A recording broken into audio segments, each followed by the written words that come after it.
Hi everyone, this is Saman Fatima, and we're back again with another episode with Off the Record with me, Saman. And we'll cover today a different trajectory for me. I being in the central time zone, and we're covering a college and a student, and now a working professional from the Phoenix side. So we're majorly now moving on to the mountain time as well. So we'll have more discussions around, and you might have known if I've mentioned Phoenix. So we know what the university is and what are we going to talk about. So it's about Arizona State University, and we have Madhan here. And I'd really like to welcome him as part of ITSP Magazine podcast. And I let him introduce himself about what he did, where is he, where did he came from, and all of those details. So welcome, Madhan. Hey, Saman. Firstly, thanks for welcoming me to the Off the Record with Saman podcast. It's been due for a while, right? I mean, we're in talks for almost 2 weeks, Saman, and Yeah. finally it's happening. That's Yeah, why the mention that we are in different time zones. So guys, it is difficult to get hold of the time zones. yeah, yeah. Completely agree to your point. Yeah. To start with, this is Madhan Vadlamudi. I'm basically from south of India, like Nellore, to be precise, which is in Andhra Pradesh state. If I have to be more specific, people might be knowing ISRO rocket launching center star. So I'm just right next to it. I can see rockets flying quite often. Yeah, I did my bachelor's back in 2016 from Amrita University, Bangalore, and then I was with a couple of companies back in India. I worked with a startup named Bubble Networks for like 6 months time, and then started working as a full-time employee to Capgemini back in 2017, Feb, I guess. Yeah, I was there for around 4.5 years time, and then back in 2021, I moved to US to pursue my master's in Arizona State University, and my majors is in information technology and project management. Focus area is into data analytics and artificial intelligence. So it's pretty much a brief background about me. I'm currently working with CSAA Insurance Group. It's an automobile insurance company. Working as a software developer three, and yeah, that's what I'm as of now. Thank you so much. And that's a really like a fun introduction to know like the roots. And that's really like I wasn't also aware that you're so near to that ISRO rocket center where you could see a lot of things live. So that's something, I also got to know along with the other folks who are watching you right now. So we do not have to talk, like we know a lot of things about Arizona State University. We know it's like at the deserted place and a lot of other things. We would get down to the weather and how things you managed up there. But before we head down to those questions, we'd like to know more about what was your course and how was the curriculum and how were you able to shoot it down that, okay, this is the one course and this is the college that I wanted to go for my master's. Okay, so there's a bit of background for that. It started back in 2016 only. Soon after my graduation, I thought of coming to US to do my masters, and even that time, ASU was my one of the top universities in my priority list, considering my background and the kind of weather it is here. Like it's little hot here, but I'll come to the point later. Uh, but yeah, so especially with the kind of innovation stuff they do and the curriculums they have, job opportunities and the alumni, like there's a multiple factors involved here. So which I choose ASU as my option, and yeah, so to be precise, it all started back in 2016, and then even in 21 when I wanted to pursue masters, there are a couple of things priorities actually. Um, 2016 to 21 things changed. I got married in between 2020. So yeah, this is an interesting topic, which and yeah. So me and my wife wanted to do masters together. Back in 2020, we got married, and then started a plan to do masters in 21 August.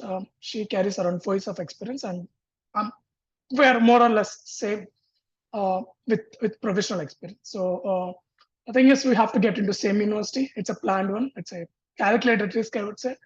We applied to similar universities, but we have mind in that we have to get into data analytics into a good reputed university. And ASU has this advantage actually. So they have multiple focus areas. Even we can opt courses from interdisciplinary, like multiple streams. So it's not just sticking to, even though my stream is IT, information technology and project management, I can opt courses from software engineering and computer science. So it got that flexibility. So that's one of the major aspects why I prefer ASU. And yeah, things fall into place. And then we applied to around 5 universities, and then luckily we got admits to all the universities. And this was my top priority considering the other factors. Like I have a lot of friends over here who came here before, and then they've settled on here. They're working here.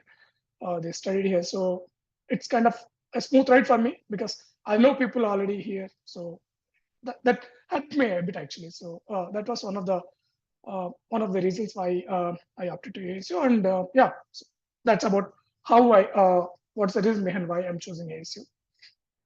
That's a fair decision to make. And just so that everyone knows here, like you did master's course in project management, and the concentration was like more concentration was on data analytics. So do we consider that it was a mixture of, data Uh, analytics subjects and project management as well? it is actually information technology and project management. It's a mix of, yeah, it's a mix of both data analytics and project management. So we have to have, like, we have to finish 30 credits to get your master's degree here, and then there'll be three focus like core courses, like you can say five, like three 9 credits you have to do mandatory courses which are into both management and project management and IT. And you'll be left out with 7 courses where you can choose from electives and even interdisciplinary also. So yeah, you have that flexibility. Mhm. Yeah, out of 7, I took 4 from my focus area, which is data analytics. So it was advantage in that case. That's great. And do we have this course only in fall, or does it only starts in summer? Does it only starts in spring or winter? Like, uh, does it starts like multiple times, or there's just one clear thing that okay, this course only starts in fall or only in summers? Is it something? Uh, no, I mean, it's like both fall and spring semesters, so it's open here. Not in summer though.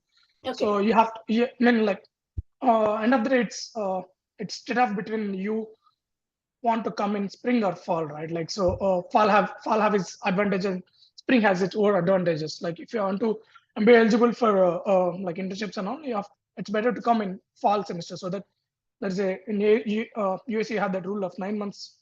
You have to be in this land to land an opportunity, like to start working probably as an intern or like some other way. So that's one way, but it's open for both spring and fall semesters. But people prefer coming in fall, I would say. So Yeah, because so we have more opportunities, right? So I the more agree. number of courses will be available. Yeah, Yeah, and you did come up in the fall semester as well. yeah. So it started in back fall 21 August, and then I wrapped up in 22 December. Okay. So it's like an 18 months course, roughly. No, actually, it's 2 years, but you can, as long as if you can wrap up your trades, you're good to go. So it's about, Oh, okay, so that's nice. yeah, I mean, I've seen a girl actually. I mean, she's rarest of the kind. She has completed it in 12 months, I think. Like she did fall, spring, and then by summer she wrapped up. I never know that, but that's a good way to end it because she got an opportunity with Amazon, and she has to start full time soon. So she took, I think she took 4 courses in summer. That was crazy, I would say. But yeah, that was one exceptional case. But I suggest people going for maybe 1.5 year or Mhm. probably to the max 2 years. I agree because I took like actually I took also 4 subject every semester, but it was like divided into mini mesters. So like one mini mester two, then another mini mester two, but in total it was 4. So yeah, can't take 4 together. Like it's more of a pain. It'll be hectic actually. I mean, I so know, right? there might be, yeah, there might be a scenario you have to take 4 because so consider a case where you have an opportunity waiting for you, probably a full-time opportunity that you have to start in January, and you are left with 4 courses. So people do take the chance, but it's always advisable to plan it before only. No, not at Yeah. the flag You're end. like killing yourself with 4 subjects. I am just imagining it. No, I can't. I can't with those subjects. No, at least even fall and spring, that's fine. But summer, it'll be too crazy because most of Yeah. them it'll be remote courses, Mhm. and it's really tough. I know. And when Yeah, you're almost like on the verge that you're almost completing it, and then you take 4 courses, it's like it's like a do you'll or die be situation. yeah, you'll be overloaded completely. I would say because you have to have some projects going on at back, and then so you have the pressure of completing 4 grades, and you have to Yeah. have proper good grades, right? You can't just do it randomly. Yeah. Yeah, I agree. I agree. It's very hectic. So you mentioned in the starting that you always had plans to come to the United States for your master's. Uh, but we just wanted to know, like, there are other countries as well that we see a lot of students go to, like Canada or, UK or, more towards the Europe side. So just wanted to know, like, what was your criteria to choose US over the other countries? Obviously you told us why you chose ASU, but why was it more of US? No, to starting with pretty plain simple, like land of opportunities. So you have that have back of your mind, right? I mean, even though people give multiple options, the first one, the topmost would be land of opportunity, the kind of things you get over here. And so even I've made list of 4 or 5 other opportunities also, like Canada, Australia. I have compared them, and end of the day, it's a trade-off between what you get, right? Especially if ASU, I mean USA. Uh, Even after your masters, you get some time to work, where you get some practical experience, or probably whatever the way. Like you have to have some rewards for your efforts, right? So that's what. But whereas in other countries, even I've explored opportunity with Canada and Australia, and to some extent London also, they don't have this flexibility, I believe. So you'll get 36 months in USA, like 1 plus 2 years, but there I would say 2 years, and you have a lot of restrictions, and also like the number of companies plays a big Yeah, role, right? I mean, you have to have a good number of opportunities waiting for you. So yeah, that's an agreed that's fact. Yeah, that's what I have heard, like offline and during the podcast as well, with a lot of my guests, that apart from all the countries, like US has majority options in terms of the courses as well as compared to other like countries. That's what I saw it for myself as well. And you have a lot of options, like you have a good platter to choose from. Okay, I want to do this, and then I'll have many options, but not every country has a lot of option in terms of colleges or universities or anything of that sort. So that's a fair point there. And considering the point of ASU, we know like the course that you did. So we wanted to know more about, like, were there any scholarships that you were granted, or were there any scholarships that you applied on your end, or like anything that you researched and would like to talk about it? yeah. I have to be honest with you. AAC is a little expensive. That's a known fact out there. Uh, Per credit will cost you around $1,600 now. 1,600 one. So 1616000. So that is a lot. When I joined, it was around 1,400, somewhere there. But it's actually increasing. But end of the day, uh, it matters, right? If you're going for expensive, or it's not just expensive, the kind of brand value it gives you, right? So the kind of alumni it has, the kind of opportunities it provides. I think if you have good alumni, you have a good chance that you might be getting some better opportunities compared to your peers, right? Probably, I spent around like me and my wife spent around 50K USD per head to get our masters done. So uh, maybe you can opt for some like less expensive universities. But uh, when I compared that, the trade-off was maybe $10,000 extra, but you get these extra things like maybe the alumni or like part-time opportunities, uh, or maybe if you say climate is one of the main important things. Even though it is Arizona is hot, but that is also a major factor. And you have to know people over here, right? So that is also a few factors. I have a list actually. I made Excel like check marks. If this is matching me, yeah, I'm going. It's not just plain that I came to ASU. I have my options uh, that Yeah. that worked well with me. So that was one of the reasons. But yeah, coming to scholarships, ASU is little miser on this aspect. So yeah, they do have one major one, New American Scholars University Scholarship, I guess. So if you have a GPA of above 9 back in India, you get around $6,000 scholarship per semester, if I'm not wrong. I can share you the link. I have it handy. Maybe I can share it. Maybe you can add it to you later. But yeah, even apart from that, if you if you inquire others, right? I mean, like some people even without having 9 GPA also had people getting scholarships, like considering their background or probably if you say they have good experience, professional experience, you would say like multiple factors. It's not just one, it's not your academics. They look into multiple aspects and they may give scholarships. And even once you land here also, if you get a TA position or a position, I've seen people getting their whole semester fees way off. Additionally, you'll be paid for your as a part-time like per TA positions, right? So prime example is my cousin itself. Like her name is Manogna. She got a RA position, I think, last semester fall 22, 23 actually. Her entire semester fees got waived off, and she got stipend of per hour $33. I mean, like a uh, part-time fee or whatever money you would say. But it was a crazy thing, right? I mean, in this case, half of your fees is gone, and that will happen even after coming here also. So if you do well in academics, you apply for scholarships. There's always an outside chance, right? So yeah, they do have it. Okay, But and but yeah, I'm they sorry. don't give, Go on. sorry, they don't give anything by default to like international students. Uh, no, not by default. By default, you might get a new American scholarship. So if you have 6 GPA or around 9 GPA, I'm sorry. So 9 and above. But without that, I don't really think there is anything. But once you land here, you have that opportunity. Maybe you can try the other ways, like Okay. showing a GPA. And these days, people are fighting actually to have uh, there are three things: TA, RE, and grader. So people just I've seen people on LinkedIn keeping even grader portion also TA and RE. Like there's a lot of difference between three portions, right? TA, RE, and grader is completely different.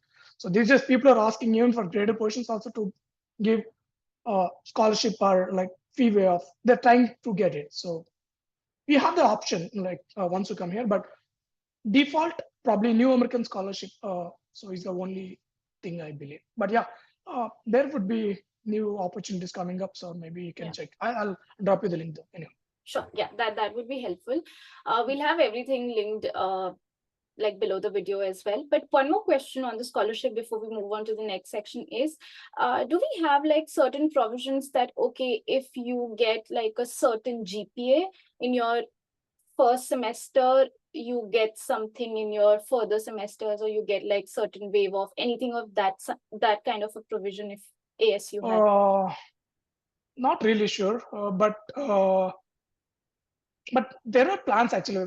By the time I was graduating, there were discussions happening about this. Like people who have better GPA, like 4 and above, like they should be getting some kind of what do you say benefit or like some kind of scholarship, some kind of additional things for to help them.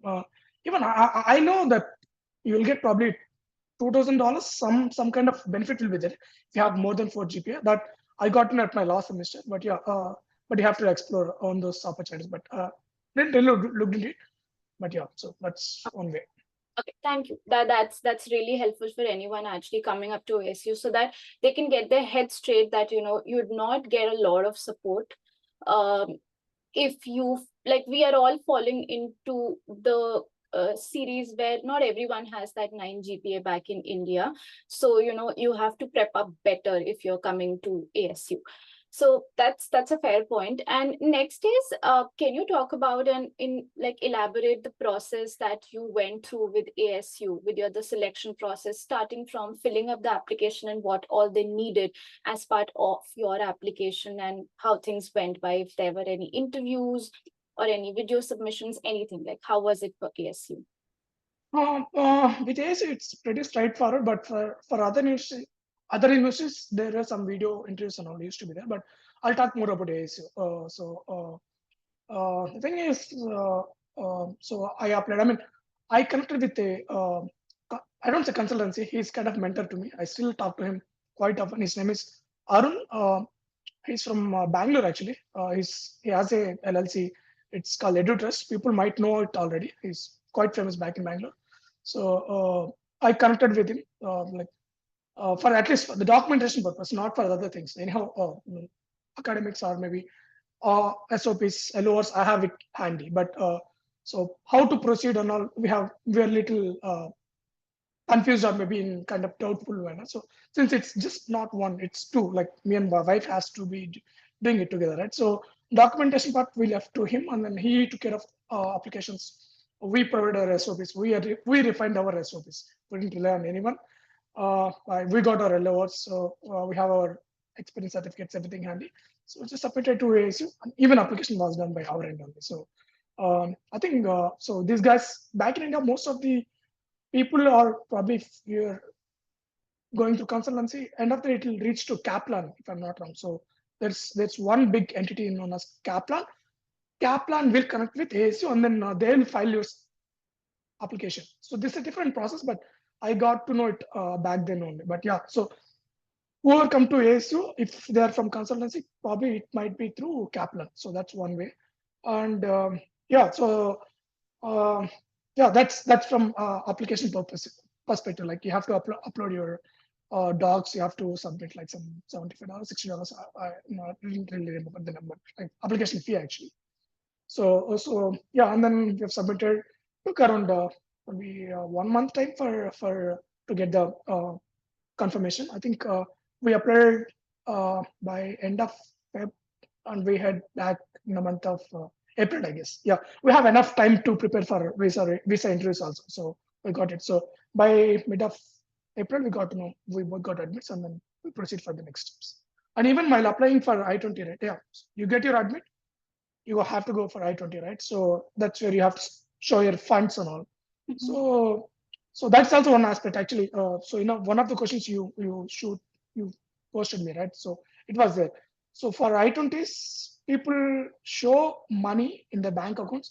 You can do in the other way. Like if you have good relationship with one of your banker, right? You can go and ask them like for a approval letter, not a sanction letter.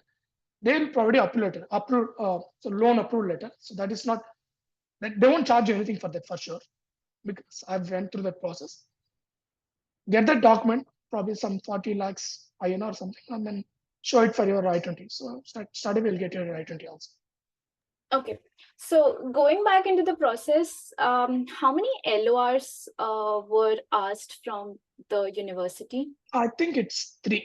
Yeah. Three. So most of the universities ask for three, but yeah. So ASU asked for three, I guess. Yeah. Okay, and any test scores that they expected for you to upload along with the Yes. application? Yes. It is required. Few at least one English proficiency, be it IELTS or TOEFL or Duolingo. Mm-hmm. So I have IELTS and Duolingo also. Got Okay. 7.5. We both got 7.5, similar scores. Okay. And GRE was waived off for that period because it's COVID period time and GRE was waived off, but now they're asking. And you would require, I think, more than 300. I think 310, like based on your profile. If you have Okay. experience, they're okay with 300, but if you don't have experience back in India, probably they'll ask for 310, then you're good to. And Okay. yeah, so scores matter a lot. So just to recollect everything, so you had to submit 3 LORs, one SOP, one English proficiency test, and that's all that was needed as part of the application. Depends on the major. If you are opting for CS, they for sure will ask GRE. So you have to have your GRE. Okay. Okay, got it. And there was nothing like essays or anything that was No, it's covered in SOP only.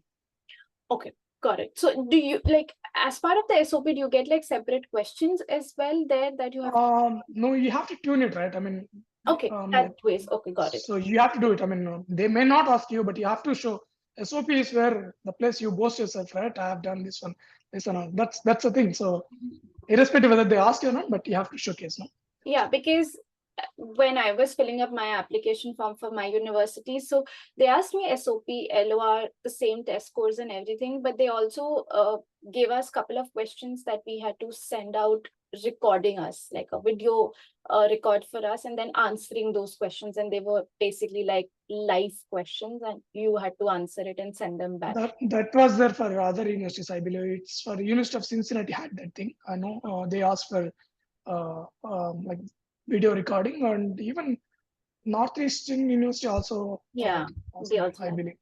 Mhm. Yeah. Okay, so this was more of like you submitted everything, and we are now heading into the section where we talk more about the visa experience and how was it for you, considering you got your admit in April and you had to join it in August. So how was your experience back in 2021 with the appointments and the interview, and how was that for you? So the primary reason why I connected with Arun, I mean, EduTest guys. I mean, I call him Arun sir only. So Arun sir is because of his track record of like visa interest. Trust me, I've seen people who got rejected like 4 or 5 times, or maybe 10 times also. He'll make sure you get it right, you get your visa for sure. It's not about. I'm not boasting about him. It's kind of rigorous visa process actually. He'll train you as if you're going for some SD3 position on Amazon. Such hard. So if you're enough to make him satisfied, there are not 100% chance that you're gonna get your visa. So he'll train you such hard. So but yeah, so soon after when I got my admits, it's straightforward process. I have to get my I-20, and then no, as you mentioned, there were no visa slots available. That's peak COVID time. That's actually probably May 21. We got our admits in 2021, April mid. May 2021 was the second wave peak time of India. Like that was the worst period. It's not COVID one was not bad, was not that bad. COVID two, everyone knows it, right? People neglected, and then things became worse, right? So there were time we thought of, is it going to work this time? So we had our doubts. I'll be honest with you. So because it was such bad. We're not getting appointments, and situation is very bad outside. You can't go out anywhere. Like some things you have to get done, right? So then, yeah, luckily, I think one day, I think June 4th, somewhere I remember, uh, we got heads up from USA's. I think that they're gonna not USA's. I mean the immigration that in Twitter channel that they're gonna open slots so for the visa appointments, and then Mhm. it was a struggle whole day. We're sitting, the site is getting crashed big time, and yeah, luckily we got our like appointment scheduled for July 1st and July 2nd. Mine was on July 1st, and my wife's was on July 2nd, but it's a different place. I got it in Chennai, she got it in Hyderabad, but yeah, so end of the day, but at least we got it. So we got our admits, and then I mean appointments, and then uh, that whole 1 month, Harun sir literally made us toil hard. Every day we used to have at least, there'll be like, hot seat, right? You might be watching KBC. Yeah. It'll be like that only. We'll be segregated into groups, like some 7, 8 guys. People will grill you like anything. Even visa officer, not in his wildest of dreams, might expect these questions to you. So these guys will ask you those questions, and you'll be Probably your prep would be very grilling, but your main interview would have been easier. that's nothing in main intro because all the questions were. I mean, it's by heart for me, and it was. I mean, like preparation should be there, but it's far ahead of what you expect in real interview. So that's how it went. Even if someone is in like they're thinking to about for applying, or maybe they have issues with visa rejections, right? I suggest them going for Arun sir because he guide you in such a way. So it was really good, and even every probably once in a week, I ping him, I ask him like students work. We are like me and my wife were what do you say popular students among him, like exceptional case.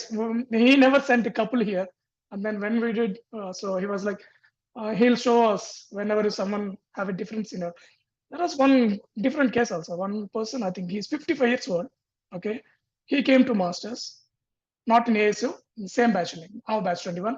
His name is Sampath. I still remember him. I think he's doing his PhD now. So imagine a guy who is at 55 and is doing masters.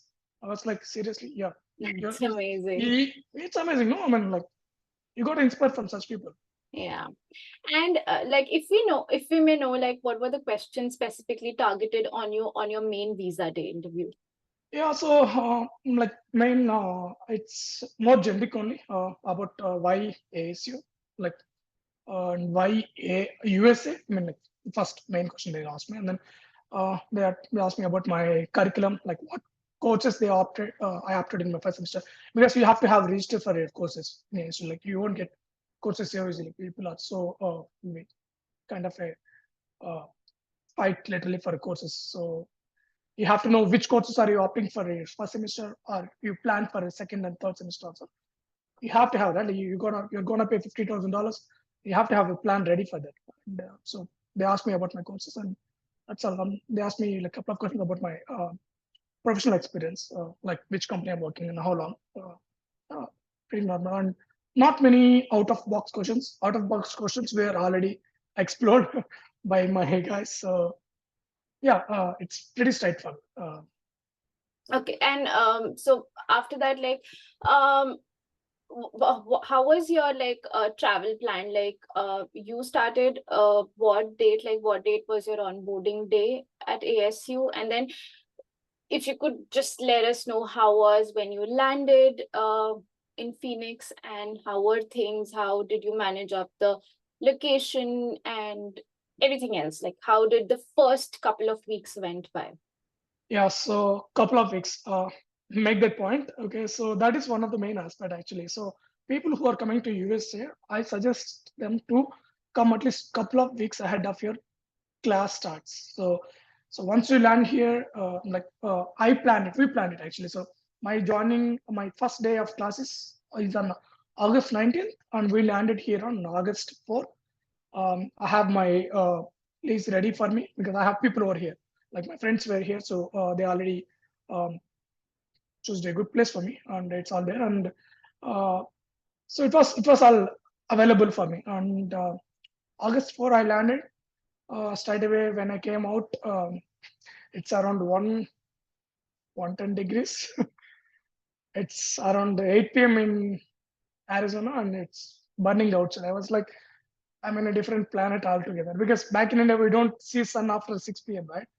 8 p.m. here, it's still bright, sunny, and even it's pretty hot. So yeah, I still can't forget those days actually. But yeah, so you have to plan. I mean, not for me, everyone actually. I would say plan at least to come here by at least 2 weeks before your classes, right? You have to get your bank accounts open. You have to possibly have to get your driving license, or maybe if you come before, you have a chance of getting patents also. Like you can go and explore, talk to people. There, some people might expect you to come in person and do the interview. Not at least patents work that way on in ASO. And here you have a lot of opportunities back then, but now since crowd got increased, it's little tough now. But yeah, if you plan it well, you get it. We got our patents even back in India only, so we planned it. So we both applied to a lot of ASU internal job roles. Okay. We got got some jobs. I mean, I worked with a print and imaging labs as a production assistant. So Okay, that's cool. that's good. Like that's a note for everyone that if you plan it way ahead of time, you email the different departments and see what are the open roles and check it through the site. That would be a great help that you don't have to invest that much time when you come here, and probably invest more time on your settlements and other things, because obviously it's a culture shock when you come from a different country to US. So that's a good point. And considering that you are now graduated, you're done with the course, and it's like an year as well, that it's been close to an year that you're all done with that. 16, So 16 months to be okay, precise. 16 months to be precise. So how was your job search after your course got completed, and how do you want to comment on that one? And how was your university, like was there any role of ASU into that as well? So ASU does have some job fairs happening quite often, at least probably a couple of them per semester. Uh, uh, but yeah, see, end of the day, it's your profile that matters. How many job fairs happens in university if your profile is not good, that good? or your skills is not up to the mark, or your resume is not up to the mark, there are very high chances that you may not end up anywhere, right? So you have to refine yourself, tune your resume good, and then have to apply. So ASU's part in jobs is for my referrals actually, because as I mentioned, alumni plays good role. Like uh, you know, once you graduate or even when you're working, if you go trying to apply for some particular company, you see hundreds of people already working in there from university. Straight away go hit bug one person. I don't say bug, yeah, it's a bad word. But yeah, ping one person, and they're more than happy. As soon as they see ASU, we call it, our mascot is Sun Devil. So this way. So we say, hey, Sun Devil, they're more than happy to say, uh, help you to the core. So yeah, that helped me. I reached to a lot of people actually. So they gave me referrals. Referral is never equal to job opportunity, but it gives you a step, right? At least a first Yeah. step you can go ahead and start working on that thing. So yeah, and also there was one thing which I missed actually. So uh, it's not just coming here and then doing part-time, right? I suggest people straight away when you land here, part-times are okay. Try to concentrate more on internships. That's where I made a mistake. So as soon as I got my part time, I just forgot. I didn't forget, but I left that part of internships, applying for internships. Had I applied it probably in the month of August only, because they start applying as soon as possible. It's first come first serve in USA, right? So it's not, they won't wait for best candidate. If you fit into their roles, you're good to go. So I wasted around 3-4 months, I believe. August, September, October. I think I started around November end for applying internships. By the time last lot of them got over, and there are very few by the time also. So yeah, even though I applied a lot in spring, I hardly got calls. There are multiple reasons for that. Probably my resume was not up to mark. I didn't tune my resume good, so I was not little lazy to be honest with you.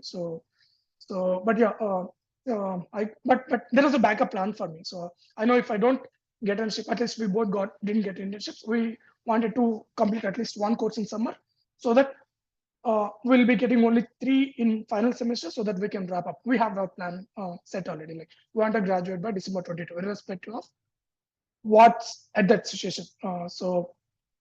We graduated. It was tough period. 22 December uh, was the, I would say, was the triggering point of what is these layoffs. I don't say it's a recession. It's not recession, to be honest.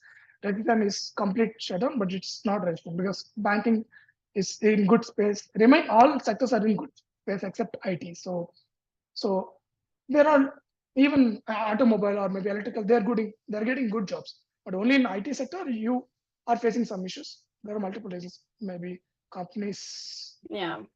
I mean, I don't want to comment on them because everyone has their own things, right? So, but yeah, we graduated in 22 December, and then I don't say struggle. We have our plan set, applying. Have to have some strategy. I had my strategy set already, so I used to change them quite often. Get as many interviews as possible. Yeah, I got one offer in.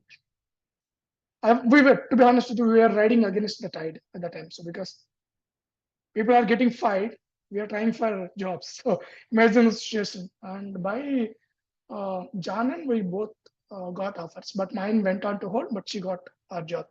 So it's fine. And even then after that, I also applied.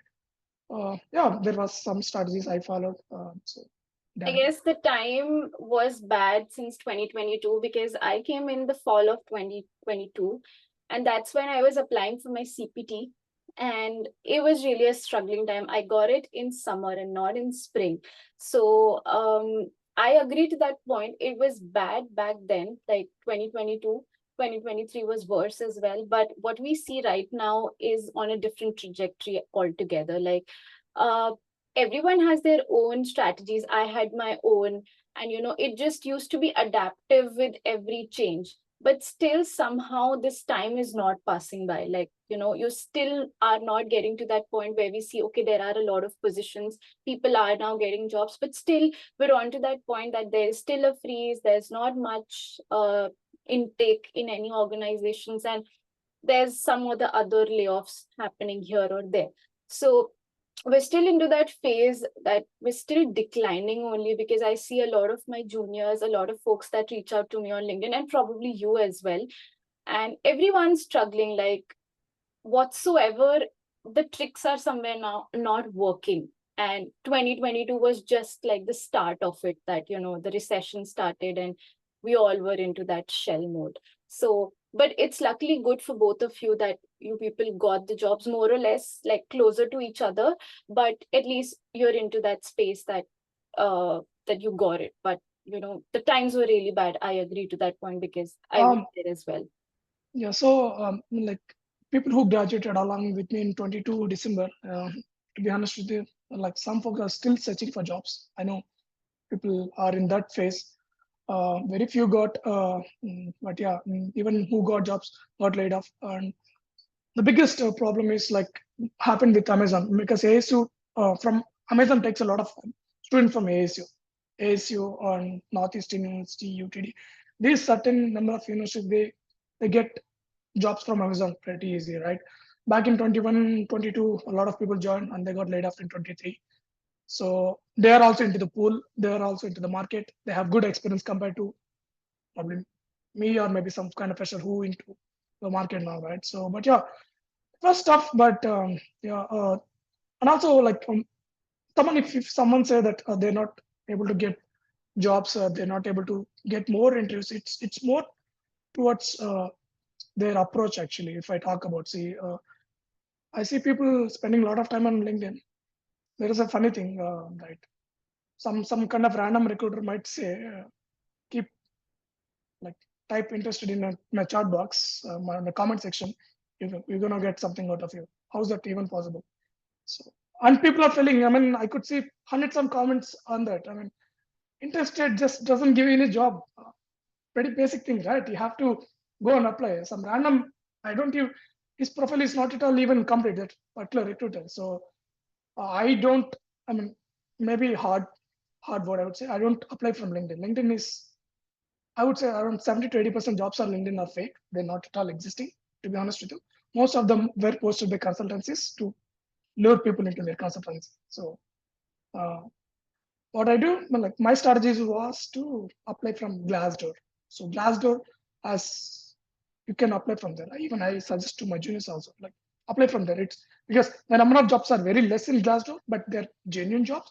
You can tune your resume, apply for it. I got a lot of calls from Glassdoor if I apply. So that helped me a lot. That was my strategy actually. Even I have made a list of domains that I need to apply: banking, insurance, healthcare, automobile. So each domain I used to set top 10 companies in this domain, and then I used to apply to them. Probably I didn't even apply maybe 10 or 15 per day. So the max, probably that's it. Number of applications. So that reduced my count of applications drastically, which way I can spend a little more time on tuning applications. People say I've applied to 2,000 jobs, 3,000 jobs. But where did you apply? Did you apply LinkedIn? Did you apply easy job? That's not that's not the way how I apply. How you won't end up with anything if you do that. So a real job application will be in a different way Yeah, altogether. that's correct. And I have also seen people, leaning towards a lot towards LinkedIn. But, there are a lot of other platforms as well that you should explore.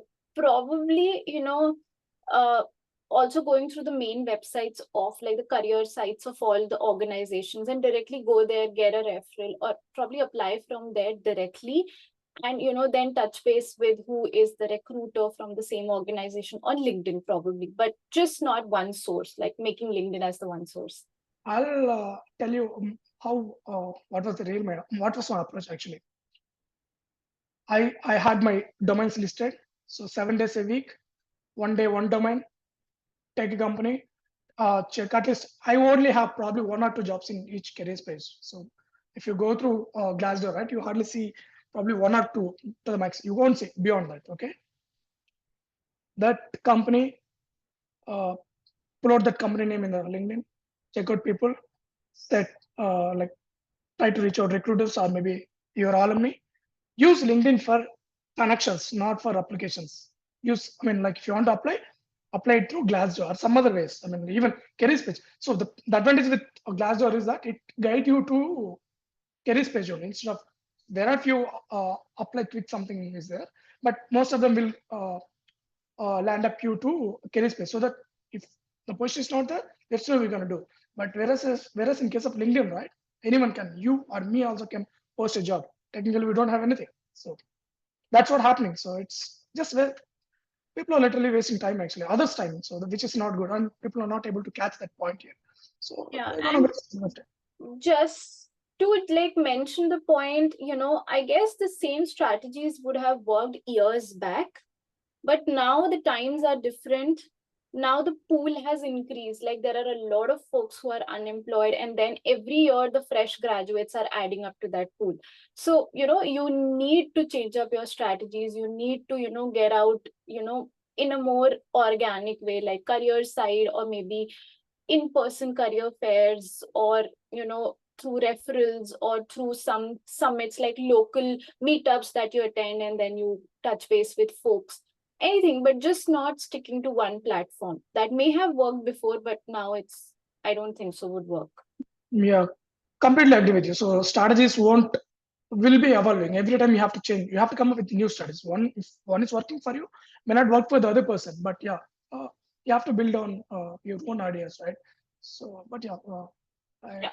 end of the day, that's to the person's thought Yes, I process. agree. That depends on every person to person. There are people for whom like a particular strategy works up, but for others Yep. that doesn't works up. So Yeah, true. it's very unique to everyone. So what works for me may not work May for. not work for me. Yeah. True. So, but yeah, that's the only thing, that you can just know what is everyone doing, and then deduce how things work up for you. So that's that. So that's a fair point there as well. And just a very fun scenario that I wanted to ask you, to the time when you came here for your masters, that one situation, like let's just limit to one situation each, that whatever you thought back from India, that okay, this thing would really be a mess for me, and let's just, work for it, but it went like a cakewalk. And one thing that you thought would be a cakewalk, oh, that I would easily do it, but that was a big mess up here when you came up, like something like which became opposite to each other.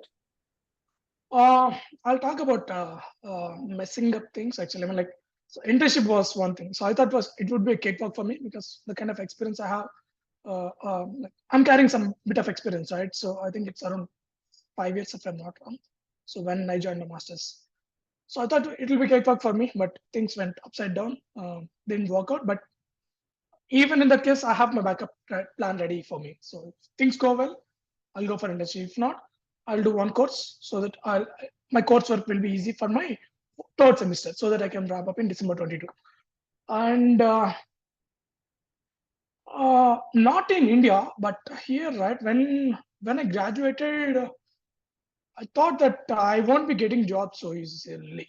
So I thought it's gonna take me around 6 months time easily because it was such bad actually. So bad is a very small word. I would say disasters.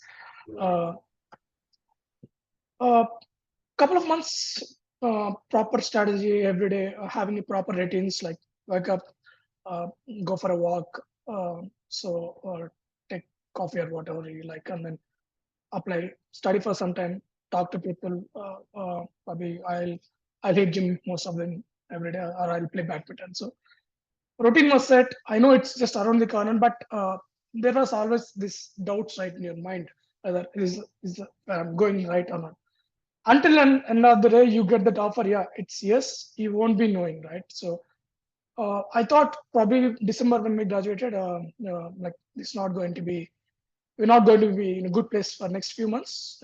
I expect I expect we to get jobs maybe around June somewhere, but it was the other way around. We got it early actually.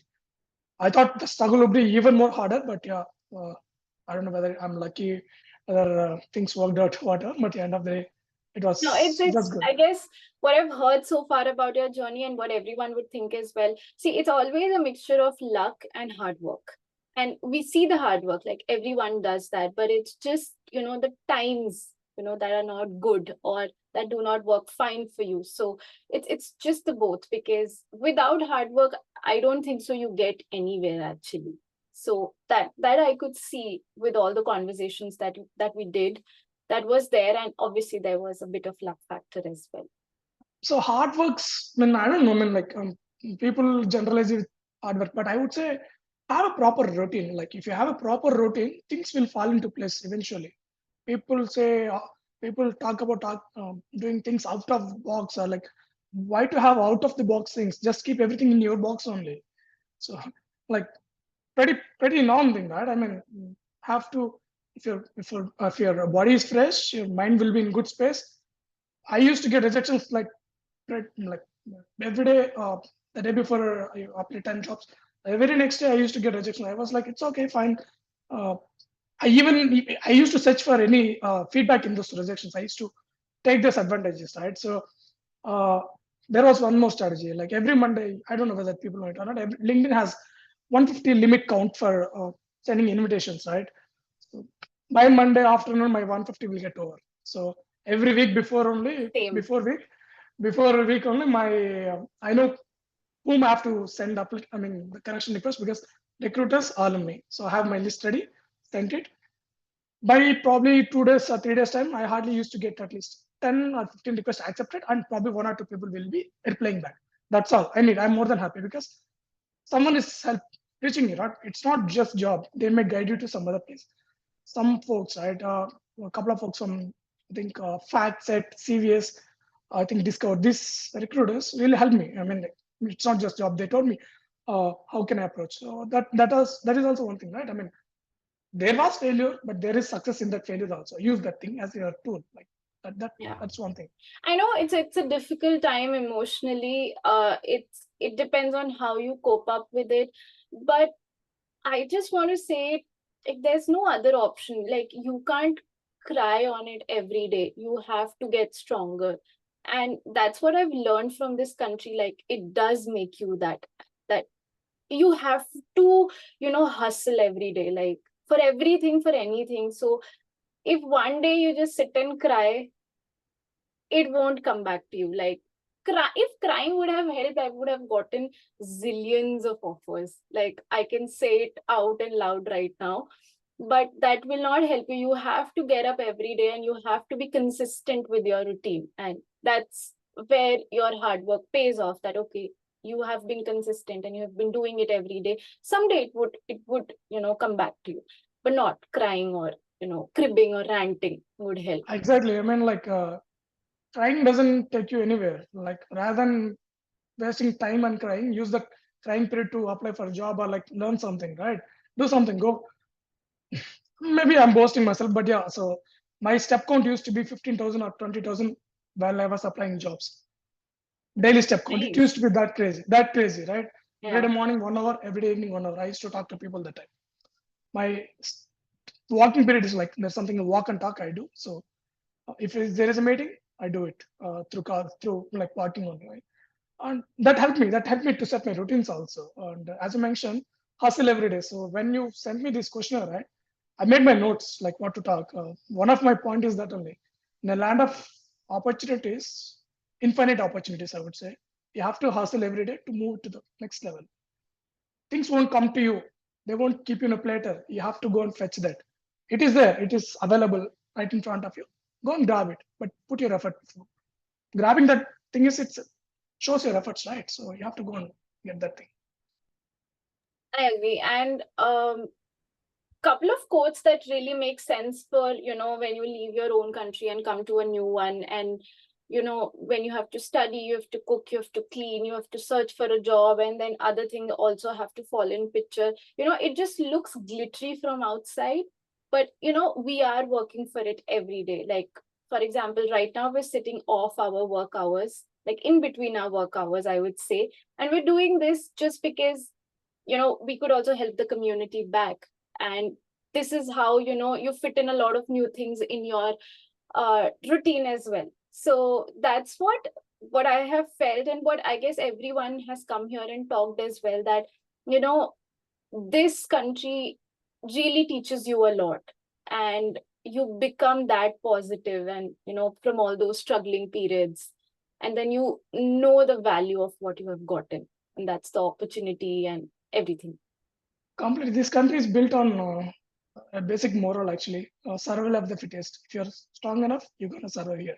If you're not, if you're weak, this is not the place for you. Maybe, I'm not saying, I'm not discouraging anyone, but that's how things work here. Like, you have to be aggressive. You have to be proactive. You have to take chances. As simple as that. Like you mentioned, right? This thing, like you get chances here and there, and then grabbing it. Yeah. So, or maybe every small thing is a chance. Someone I would say, like Yeah. right from choosing your roommates when you got to admit, right, to Mhm. the time you graduate, everything is a chance. So you always have chances, but you have to grab them. You have to take right chances. That's Yeah. where it was. If it is like 51-49, I'm more than happy to go for it. Like I don't want 80 or 90. It should be 51 because you never know that 51 can turn to 90 or 95. So like even while coming here, like a lot of people told me like no need to. We're doing well back in India. Like we both are working. We both married, recently married actually. So we got our money. That's nothing. But we're like, I don't want to get settled for small things. It's not just about money. I want to change. So it's okay. Let me explore this opportunity also. Why should I? I'm glad that my wife is also on same line. So we work together. That was one good thing happened for me. Like since we are in the same place, right? Cooking, cleaning, part times, everything we used to do together. Like I mean, as I mentioned, you One is better point, right? than two. Yeah, that I Exactly. would totally agree. So we don't communicate. We don't have schedules. You do cleaning, I do cooking. They don't like that. If I clean, she cooks. If she cooks, I it just goes all the way. At least 50% of my things got sorted over there only. I have a good partner at my home. So it's not as for me as easy for the others. I know like the bachelors, it's tough for them. I know if they're freshers, they might not experience this culture and altogether. They don't know what to eat. They don't know how to cook. It's tough. But so generally, I would suggest people coming over here like have at least worked for a couple of years back in India. That would really give a chance. It's not about professional experience, so that will teach you how to manage your finances also, like how to deal with things, right? So you have to have that knowledge of handling things. So right after we come to after batches we come here, right? Get you'll be facing hardship because people will be with different mentalities. You have to get accustomed to them. You have to be flexible. So it's not pretty easy, but Yeah. uh, and as you mentioned, things are flashy on Instagram. I don't believe all those They'll things. still be, I just wanted to say, they'll still be flashier and glittery on Instagram. We'll never show you the bad side of it. Never. Flashy things are only 5%. Someone, to be Yeah. honest with you, only that moment, right? I mean, these days people are showing the reality also. Some people are doing really good content, thinking that US is not about going for hikes, taking selfies, and posting it on Instagram. You have to do a lot of stuff. Things are changing, I would say. I'm not active user of Instagram. I hardly use it probably once in a week for 10-15 minutes. I I don't have it on my mobile also. But yeah, so off topic. So, but for the people who are coming, right, don't get uh, like attracted by things that's been shown on Instagram. So it's not that it Agreed. don't work that way. So Because it's a you have very to big investment that you make. And it's something that you're investing it for 2 years or 3 years, and then things come out for you. So yeah, I guess that was a fair discussion of talking about, how you have to deal up with a lot of things here. And it's just not one or two or three. There's a lot of things you get in a platter that you have to deal with. So that mental strength and everything has to be there. Or it just, you have to be ready to develop it all through that time. So I guess that was a great discussion, and we have discussed a lot about ASU, and I guess that would be a great help to a lot of folks. So before we end this podcast, any last parting words for the students who are wishing to come to ASU? Anything that, as part of the alumni group, you want to share? uh, so for it's not just about ASU, be it in industry, I would say. Do your own research before coming to USA because there is no return back flight so easily because there'll be a lot on your head, which you can't even imagine. The kind of pressure or the emotional stress you have it here, it's enormous. There is no measure. There's no quantity to measure also. So do your proper research before coming here. And yeah, so and even after coming here also, it's never going to be easy. People who come here before 10 years also, they're still struggling. So things won't be easy. Uh, come with flexible mindset. So you have to adjust with things. You have to get along with people, get used to here. Then things will fall into place, and be proactive. Talk to people, like learn new things. Like so, my motto should be more about being flexible. Like so, the more flexible you are, it's not just about changing your goal or anything. So the way you approach should be flexible. Like even the goals can be changed though, but yeah, but approaches should be flexible, and you have to be here, have to have that mentality that so I have to get this thing done. Things will fall into place, I would say. Yeah. I agree. Um, ASU, if you're coming here, try to get. We would see 115, 120s very often. At least in this was the thing I should be talking at the first, but yeah. Arizona is hot. Arizona is really hot. And by the way, it's not desert, by the way. So it's assumption. It's not desert. It's terrain. It's mountains. We call it as valley. So it's like bowl shape. So a lot of heat will be inside the bowl. So that's why it's more hot. It's dry heat. It's not like India, where you get a bit of sweat or tan or all easily. But here, it's more towards dry heat. It won't make you tan, but it will make your skin burn like anything, like you keep your hand on your stove, right? Feels like that only. But it'll be fine. Probably only 3 months, June or maybe May, June, July, or August, the max 4 months. If you, I don't even say struggle because we don't be outside 24/7, right? Only unless until we have something, we go out. Like people who talks about Arizona talk about heat also. It's not that bad here. It is good only. We are surviving. People are surviving from 1900s only. So we have ACs running throughout the time. So it's pretty good. And it's I like Arizona. I mean, I moved to Florida for 5 months last year because of my wife's job. Actually, we both are working remotely. I mean, but our company asked her to be there for a few months, so we've been there. Florida is beautiful, but Arizona is my home. So everyone who is coming to Arizona, you are most welcome. This is a nice place. It's not what people show, what people talk about. Is it hot? It's not like that. You can manage. Great. I guess you clarified my doubts as well, that it's not a desert. Like, I should not say much. I'm from Texas, like right now, so we get the most of the heat as well here. So good luck to both of us. The summer days are coming for us over 105, 110 degrees. But rest assured, I really want to thank again for you taking out time discussing all these things. And we'll have your LinkedIn profile below the description so that everyone could reach out to you and have more questions which we may not have discussed here, but they could discuss with you personally. And thanks to everyone who was watching, and stay tuned for more episodes on the podcast. Thank you. Thank you Bye. so much. Bye bye.